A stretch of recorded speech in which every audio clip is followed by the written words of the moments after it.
पिठं नाही, तर आज मी पहिल्यांदा मिक्स पिठाचं केलेलं आहे आणि तुम्हाला खाऊन दाखवते.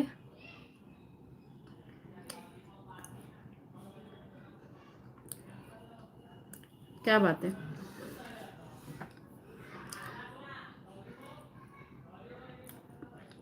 तो जो कांदा टाकलाय ना मी त्याच्यामध्ये,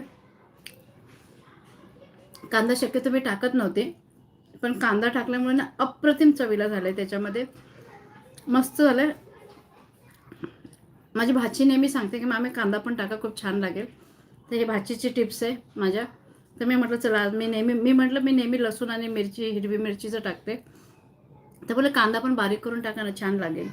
तर ती थोडी वेगळ्या पद्धतीने करते, मी थोडी वेगळ्या पद्धतीने. पण ऑलमोस्ट चवीला ना ते फक्त भाज्या वगैरे नाही टाकत, फक्त लसूण जिऱ्यामध्ये मला वाटतं. आणि मी भाज्या वगैरे वापरलेल्या आहेत त्याच्यात. आणि तुम्हाला सांगू, जर कांद्याची पात असते ना याच्यामध्ये, अप्रतिम, म्हणजे ताजी ताजी कांद्याची पात मस्त लागली असते.